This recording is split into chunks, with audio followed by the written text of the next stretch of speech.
new musical experience you can have.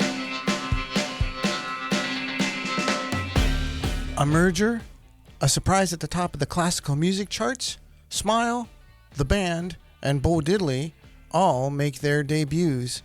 This and much more on This Week in Music History, April 14th to the 20th. This Week in Music History. Oh, wow, it's really loud now. Okay, This Week in Music History, April 14th to the 20th. I'm Michael Cast, a.k.a. the Dirty Hippie. And I am Terrence Thomason. You didn't sound sure of yourself there. Well, I was thinking because I'm bald now. Yeah, you still dirty. But I'm still dirty. Dust can still accumulate upon your bald upon head. my dome. Yeah. I'm the host of On the Marquee and On the Marquee Deep Dive. Right on. And April 14th to the 20th. Okay, I'll let you start. I started last week. All right. I'm starting with the April 15th, 2001. I've been trying not to focus on these type of things, but it's the death of Joey Ramone. He dies age 49 of lymphoma.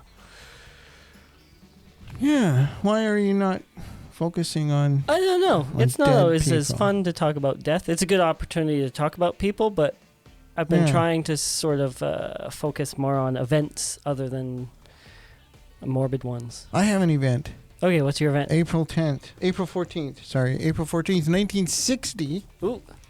Berry Gordy merged two record companies, Talma and Motown Records, to form Motown Record Corporation, which I didn't know that there was a Tamla involved in there before he went. And if you look at there's another good documentary. There was, I don't know if it was on Prime or Netflix, and it talks about Motown. Hit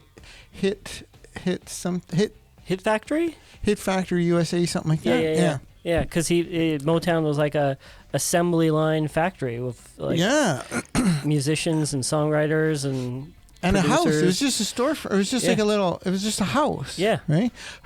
Which is really interesting. His parents taught him a little bit about business, right? Because they were business people themselves, and they loaned him the money. But you have to pay it back, certain percentage, the whole thing. Like, it was a business deal. And that's probably the best investment they ever made. No kidding, yeah. I've got April 15th, 1964. Okay. After filming all night, Ringo Starr comes and tells the fellow Beatles that it's been a hard day's night. And that's where the title came from. One of those Ringo-isms that they would use for song titles. I was watching something again the other day, just to maybe with some shorts or something on YouTube, just passing the time. And they were talking about Ringo Starr's genius on the drums, and because he was left-handed, right? He had to play a certain way. Yeah, and it's really hard for right-handed to replicate that. Yeah, because you got to reach over your body. Because he's going the other way around. Yeah. I've got an April 15th, and this is what I talked about last week. Jethro Tull tops the classical album chart. All right. with something called the string quartets. I'm going to have to... It's going to be in my playlist. All right, I'm going to have to listen to it. Yeah, same here. Right? Because I like Jethro Tull. All right. I'm going to have to be in the mood to listen to Jethro Tull, but mostly... You feel like listening to flute, and then you're like, yeah, Jethro Tull. I'm going to listen, Jethro Tull. Yeah. Or the pan flutes. Yeah. No. Or what's his name? Oh, I can't remember. Yanni. Oh, yeah. Woo! Yeah. All right. Jethro Tull tops the classical albums charts April 15th in 2017. In 2017. All right. Interesting. I've got April 15th, 1996. Something I thought you might have mentioned, but maybe not. The remains of Jerry Garcia, or some of the remains of Jerry Garcia, are scattered near Golden Gate Bridge. Golden Gate Park? Yeah. Yeah, that's where they found him. That's where he OD'd. Yeah, you mentioned that before, I think. Yeah, a couple episodes ago. Yeah. Yeah. I didn't realize it was April 15th. Apparently, the other half were scattered somewhere in India, I think, a couple days or a week before. But, yeah. April 17th, 1969, the band's first solo concert as a standalone entity in Oh, right. San Francisco. Not sure where in San Francisco, but they just decided, that was it. They're going to go out and That's where they recorded The Last Waltz, right? I think that's why The Last Waltz was recorded in San Francisco, is because that's where they started. Are you sure it was San Francisco? No. I thought. But I watched The Last Waltz not too long ago, and I thought that was a thing that they they mentioned. What did you think of We Were Brothers? I thought it was self-serving on, Yes. and I mean I really like Robbie Robertson, But it's Robbie's side. but I think it was there's not much going on there, that there's nobody really left alive to dispute right. those facts, right? That's So I find it a little You have to maybe take not it with a grain of disingenuous, salt. but a little Yeah. self-serving, right? Yeah. Yeah, so the band, April 17th, 1969, I thought it was a little bit earlier. I thought they had gotten together, but, music from Big Pink came out in 70 or 71. Yeah, I'm not sure of the timeline. Yeah, because around that time is, when they're secluded outside of Woodstock, Woodstock, with yeah. Dylan, Yeah. I've got April 16th, 1990, the Nelson Mandela International Tribute for Free South Africa concert takes place. Oh. I was I thinking... think to honor it's when Nelson Mandela is released. Concerts held in London, featuring Neil Young, Lou Reed, Peter Gabriel, Tracy Chapman, Natalie Cole. A lot of 90s names in there and some others, but That was the sort of that whole time, like, what was it, say the mid-'80s to mid-'90s, when they had the big benefit. right, Like Live Aid, Farm Aid, all of those huge. I mean, we were the benefactors. Like, we got to see some great shows. right, And if you could attend, I bet it was even better. right. And I think they were the precursor to things like Coachella. Yeah, now and- it's festivals take Now- that form now. Yeah. Yeah. And right on. I mean, there was Woodstock. Woodstock was probably the original. Right, kicked it all off, yeah. But there was that time. Well, then there was Altamont, which the Stones screwed it all up, right? The Stones and the Hells Angels. I mean, what were you thinking, guys? Come on. Yeah. I got April. This is one I found really interesting. A band called Smile All right. made its debut. Is this the band that everyone thought was the Beatles? No. Oh, okay. The band Smile made its debut at the Revolution Club in London. And let's just say that their guitarist is an astrophysicist, All right. and Oh, their lead singer yes. was Yes.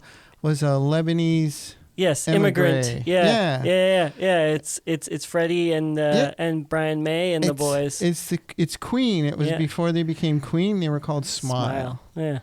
And they had their debut April 19th, 1969 at the Revolution Club. So, and there again, it's like I think that, like, I saw Queen in 77, 78, and we forget that they'd been around, Right.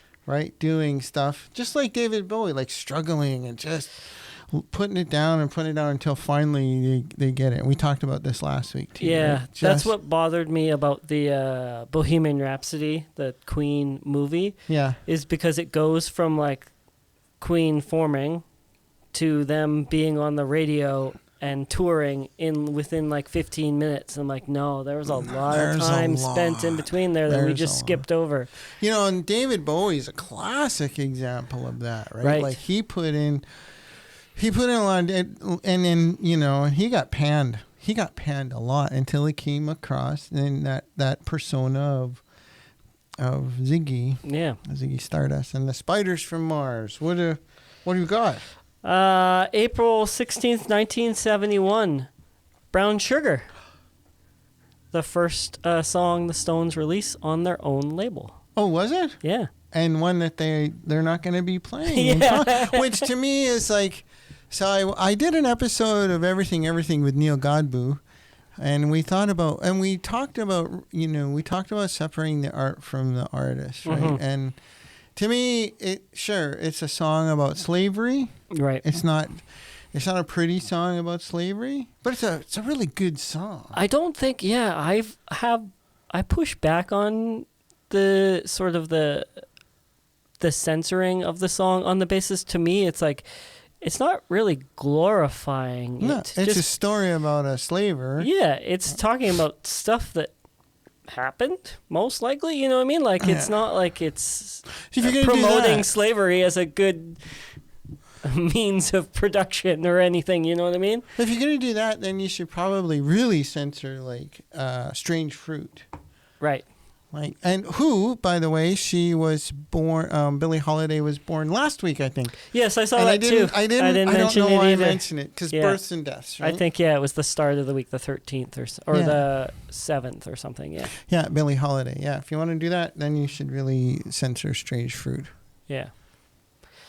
You got many I got more? one. I got one left. Okay, I've got 4. So. Okay, lay it on me. All right, I've got April 16th, 2018. Kendrick Lamar's album Damn wins the Pulitzer Prize in Music, and he is the first rapper to win that prize. Traditionally, it goes to classical composers, or jazz musicians. Is he really a rapper? Kendrick Lamar? I thought guess it was more so. like an R&B. No, I think he definitely. And I didn't even know he there was a Pulitzer slings Prize for some- music. Yeah, I wasn't totally aware of that either, but he slings some rhymes pretty quickly. Does he? Oh yeah. Okay. And then April 16th, 1992, Nirvana appears on the cover of Rolling Stone magazine with Kurt Cobain wearing a shirt that says, "Corporate magazines still suck."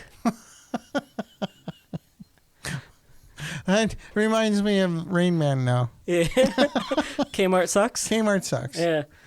What do you got? Oh, my last one, Yeah. April 20th, 1955.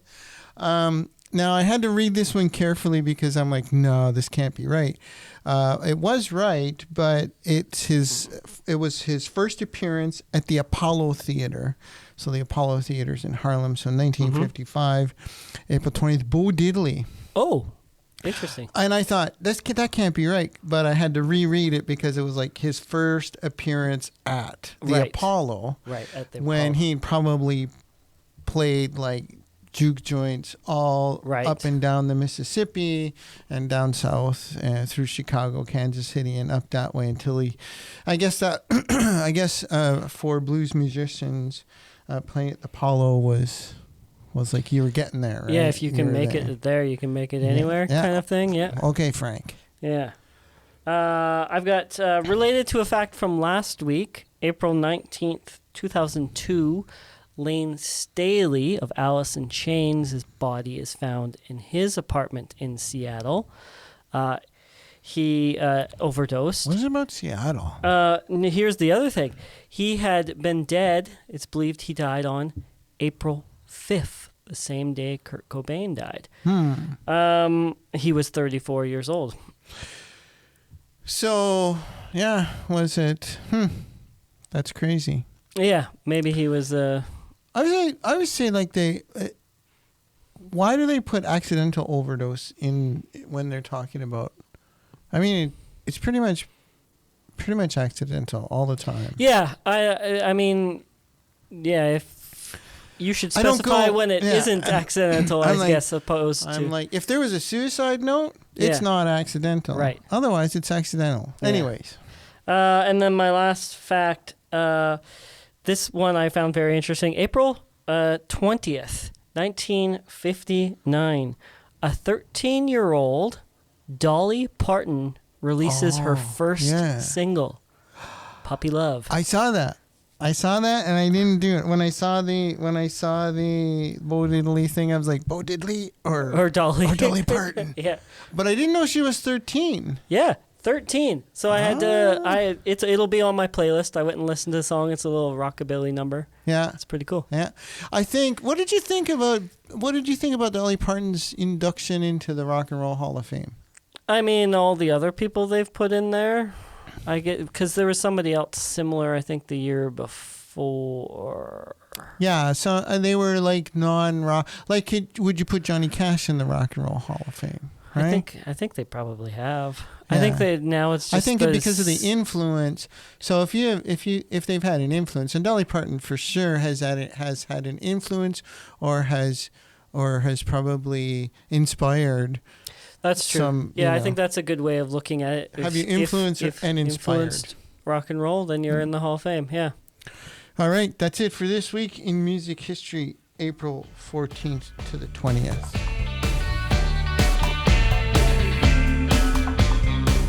Thanks for listening to This Week in Music History, and special thanks to my co-host Terrence Thomason. A link to his podcast, On the Marquee Deep Dive, is included in the description, along with some links for our playlists, a link for the dirtyhippiebc.com. Check out the blog posts. I have some great conversations with AI. Yeah, man, AI.